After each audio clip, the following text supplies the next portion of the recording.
Greetings to all my friends on YouTube and Facebook and wherever else this video is being seen and shared. It's SaleenDriver once again. If you know me as SaleenDriver, if you know me as Dane, then it's me again, your buddy Dane. Anyway, recently I did a video which I titled Things That Piss Me Off. I had to edit the title because YouTube didn't like it, so I'm probably going to change the working title to Things That Tick Me Off, because how can tick me off be offensive, right? I'm sure it'll be offensive to people who are triggered by clocks or something stupid like that. Anyway, that video actually didn't do too bad. And of course, being who I am, and I gotta be me, I decided to do another video. So, how about another things that, or actually better, things that tick me off more? Nah. Another video of things that tick me off. Okay. I got 5 more things. Let's see. Number 1 on my list are HOAs. For those of you who don't have to suffer with this particular curse on humanity, that is Homeowners Association. These are a set of rules and guidelines set down by the neighborhood, the folks of the neighborhood. They agree on a set of rules and regulations and do's and don'ts to maintain the integrity of the neighborhood or some such nonsense. And inevitably, these devolved into a bunch of people on a committee who have nothing better to do than to make your life a living hell. Ask me how I know. We've all seen the horror stories with HOAs. Everything from the HOA saying that they will fine you $25 a day in perpetuity if you display the American flag on your property. Your property. Let's get our terms straight. Your property. They'll fine you or harass you for your lawn being too long, too tall, untrimmed hedges, unauthorized planters hanging from your eaves or your soffits or whatever. If you want to paint your house, you have to run the paint color. If you're changing the color, you have to run the paint color through the HOA. If you want to put a deck on, you have to run that past the HOA. And on and on and on and on and ad infinitum, ad nauseum. My particular HOA has a couple of things that really piss me off. For one thing, all cars have to be parked in your garage overnight. No cars in the driveways overnight, with the only exception being if you can prove that the people who are parking the car in your driveway are house guests. And then you can't have them here longer than 7 calendar days a week. And this is somehow monitored or something. That's all well and good if you own 1 or 2 cars. Now, I happen to have for a while I had 2 daughters living with me, and at one time both of them had cars. At one time both of them were in the driveway. Right now, as I make this video, I'm down to one daughter, one car in my driveway. And I've told them repeatedly, the girl is here because of COVID and her school being closed, and or she's in college. And she's going to stay with me until mid-August 2020 when she goes back to school. And then the car will be gone, and all the nightmares that car, which, by the way, is a nice car. It's not a rust bucket. It's a nice four-door sedan in really good shape.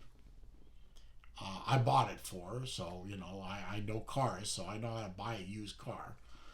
And they won't leave me alone. They haven't started finding me because I've given them an end date range, roughly. And they haven't started finding me, but that doesn't mean they'll start harassing me. And these are little old busybodies these are octogenarians with nothing better to do other than harass me over a car in a driveway. And before that, they used to harass me about my Mustang. I have a street legal Mustang. The exhaust is street legal. The tires are street legal. The car is registered in my state. It has a tag on it. It has a VIN number. It's a street legal automobile. All the modifications are street legal. Assholes. They wrote me 5 letters over time, over about the course of about 8 months, complaining about the noise. It's not a Rolls Royce. It's not a Cadillac. It doesn't whisper down the road. It roars down the road. It's a loud car. I admit it. But it's within state guidelines. I even had the car tested by a sheriff's deputy at a car show. It was legal. So at the end of those letters, I went to one of the HOA meetings and I told them, the car is street legal.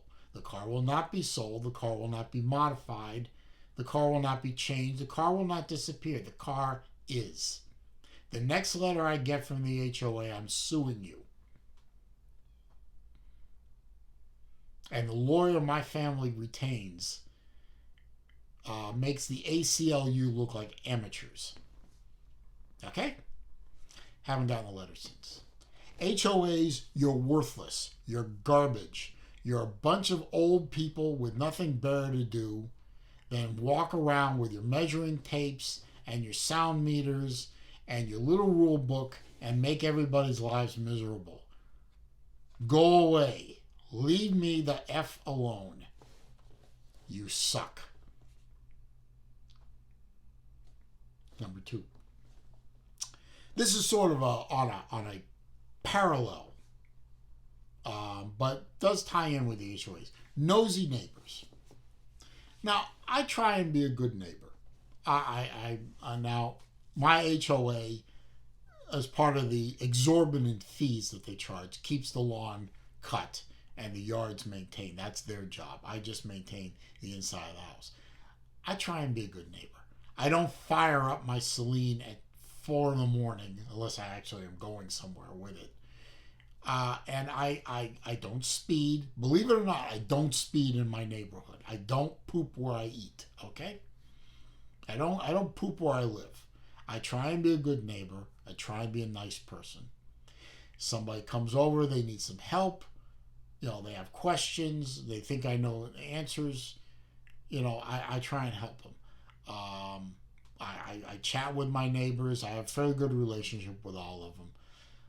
But it doesn't mean that you guys are allowed to crawl up into my business. There's a line. There's a line. You can be a good neighbor. You can be friends with these people. I consider these people my friends. But there's a line that you do not cross. Keep your nose out my business. I've caught some of these people going into my mailbox because I've been gone for a couple of days, or I didn't pick up my mail for a couple of days, and these people go into my mailbox because it looks like it's full. I've had people come up to my door and they knock on the door and they're handing me packages. They're my packages. They have my name on it. They say, "Oh, I saw this delivered earlier and I came and got it, and I took it to my house and now I'm bringing it." No, no, no, no. Don't do that. That's nosy. Keep out my business. You know, stop asking me questions about subjects I don't want to talk about. I don't want to talk politics with you. I don't want to talk religion with you. I don't want to talk about my family's health with you. There's a line.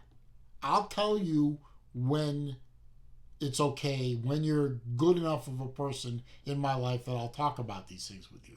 Otherwise, don't force a subject. Don't be nosy. Mind your business. Simple. If everyone would mind their business, there'd be a hell of a lot less conflict in the world, I think.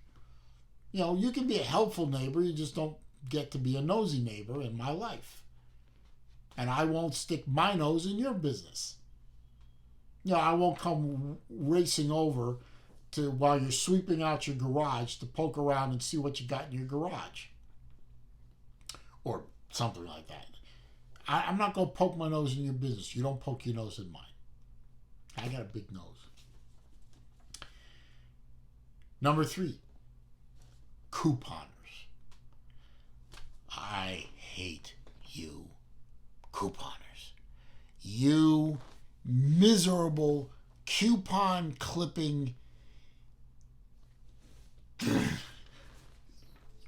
You are subhuman to me. You are dead to me, you couponers. You make me crazy. You get in front of me at a line, and it's particularly bad at drugstores now because drugstores print those 25-foot long receipts with coupons attached to them and BOGOs and all kinds of things like that. It takes forever for the printer to print that out, and then inevitably runs the printer out of paper, and I got to sit there while the Yutz behind the counter is fumbling around with a printer, and you know, and then sit there arguing. You know, the coupon's expired. The coupon clearly says it's expired on it, and you're coming in 2 days late. And say, "Come on, you can honor this." No, they can't honor it. They have to scan those in. They have barcodes now. They scan the coupons into the computer, and if they scan it and the coupon doesn't accept, if the coupon's expired, the computer doesn't accept it, you don't get your 5 cents off on your can of Friskies cat food or whatever. There's nothing the person behind the register can do about it because they'll get in trouble with their manager. Stop arguing with them, assholes. And you're taking up my time arguing with somebody over a 50-cent coupon or a buy one get one free on a box of cereal. If the computer won't accept it, the computer won't accept it. Live your life and move the F on.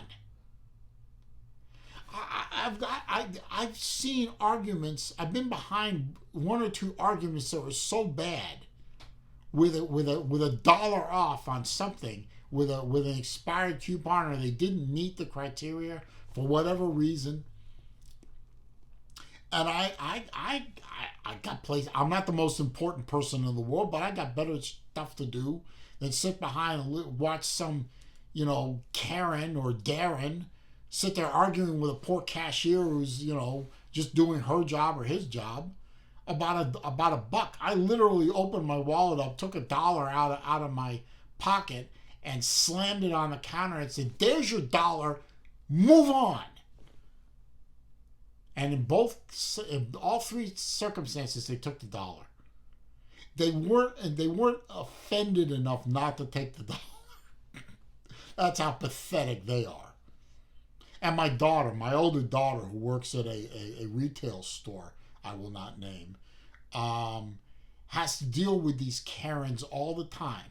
And the clientele for the shop is primarily female. And she has to deal with these Karens all the time. She used to come home. Now she's been there long enough, she's immune to it. She used to come home when she first started the job in tears. is some old lady drove her out of her, and admittedly my older daughter cries relatively easily. And these little old ladies had these coupons for savings on whatever, for whatever, and the computer wouldn't take them, and they tore into this little 18, 19, 20-year-old girl with all the vengeance of I mean, you would think that my daughter committed ultimate sin. You would think that my daughter was caught beating baby seals at high noon in the town square over $1. Stop it. It's a coupon. Read the damn coupon. First of all, if it's expired, throw it away. The system isn't going to accept it, and you browbeating and asking for a manager and a district manager and managers, and you're going to call corporate and all that mishigas, which loosely translated in Yiddish means bull. You figure it out. Calling corporate over $1 coupon isn't going to do you any good. If they do take your call, they're going to laugh at you.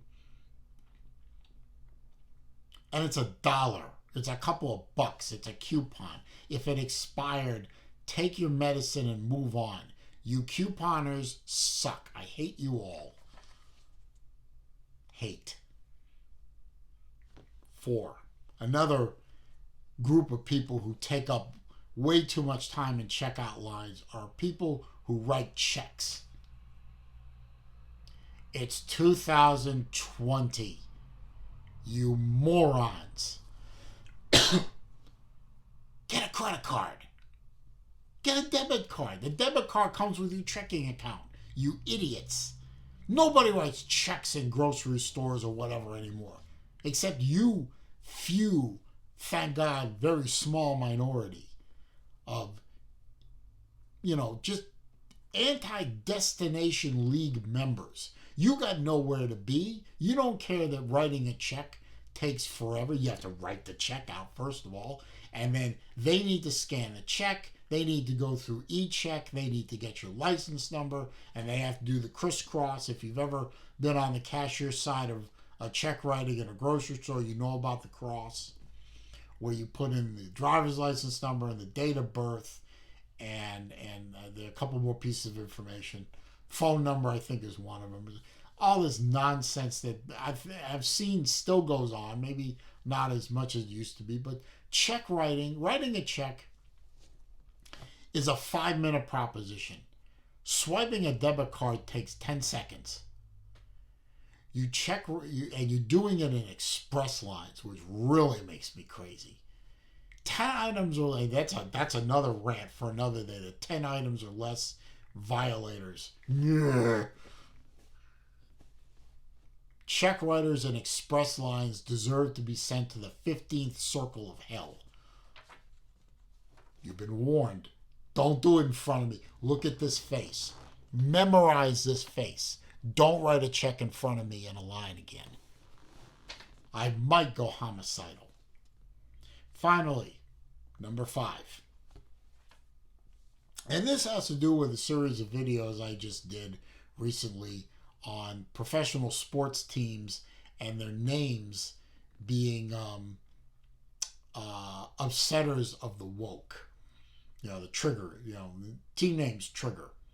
Like the Atlanta Braves or the Kansas City Chiefs or the Washington Redskins. Oh, God. But as a tangent to that, millionaire whining sports bitches. You know who you are. You guys, I don't care what color you are. I don't care how big you are. I don't care how small you are. I don't care what religion you are. I don't care what your name is. I don't care what team you play for. I don't care about none of that. Y'all are playing stick and ball games. Y'all are playing games that kids play. Football, basketball, baseball, hockey, soccer, whatever. Field hockey. I don't care. Well, not field hockey, but all these sports where you guys generally with minimal education, have been kowtowed and treated like royalty for your entire lives, from high school to college to pro. In high school, you got all the girls, you got all the accolades. You moved up to college, you got the special dorms, you got the special treatment, you got the special easy classes, you got worshipped on Sunday by hundreds of thousands and millions of people in the stands and on TV. You got special food and all you wanted. If you needed medical care, you got the finest the universities could offer. And you know what? Fantastic. I am so happy for you that you had a sports skill and you were able to parlay that into a scholarship and an education and then into a living. Rather have you doing that than being on welfare or sticking up liquor stores or, whatever, being a bum. Happy for you. But you're making millions, tens of millions of dollars in some cases. You've been afforded opportunities that nobody in this country can be afforded to. You live better than kings and queens of old and new. I would dare say that some of these high-paid sports professionals probably live better than the king and queen of England. A couple of them. You are treated like human royalty. You are treated with kid gloves. Everything you say, every utterance that falls out of your mouth is treated as gospel. And yet you whine and bitch about being oppressed. I'm working for demand. No, dummy. You're working for the owner of a sports team. The owner of a sports team that doesn't prevent you from voting, doesn't prevent you from speaking, doesn't prevent you from living where you want, how you want, who you want to live with. They don't prevent you from sleeping with who you want to sleep with or multiples of whomever you want to sleep with. They don't monopolize your time. They merely request that you show up to work in shape, drug-free, clear-headed, and run the ball, or hit the ball, or slap the puck, or shoot the ball, or defend against the ball or the puck. How is this oppressing you? Are you prevented from voting? No. Are you prevented from speaking? No. Are you prevented from even protesting? No. Can you live where you want? Yes. Can you date who you want to date? Yes. Can you eat what you want to eat? Yes. Can you pretty much do what you want to do? Yes. How are you oppressed? You're not oppressed. You're a bitch. You're a whining bitch. You're whining about making millions of dollars playing stick and ball games and not having to really work for the rest of your life. You're doing what you love to do for the most part. You're the envy of every other human being in the world. You're getting to do what you want to do and being paid very well to do it. And you're oppressed. Really. You're a bitch. And this is why professional sports, in my opinion, is in big trouble. And this is why, for the most part, I don't watch any more professional sports. And the professional sports I do watch, and even some of the amateur sports I do watch, it's getting harder and harder for me to do so. Because I got to admit, as I get older, my tolerance drops. So that's it.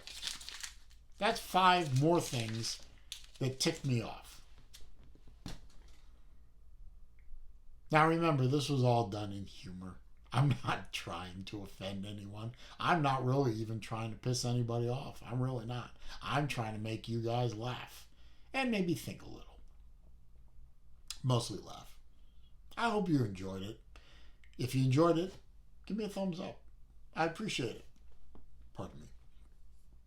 And the thumbs up helps make my channel more searchable by the YouTube algorithms. Comments, questions, suggestions, down below. I read them all. I respond to them all. Tell me some of the things that piss you off. I'd love to know. gives me some ideas for another video maybe. And I'll credit you.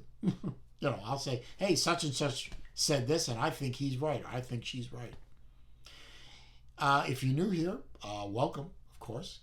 Please click the subscribe button down there and click the bell icon so when I post new videos, you are alerted to them. I thank you for stopping by. I hope I made you laugh, even if I didn't. Thanks for stopping by anyway. See you in my next video.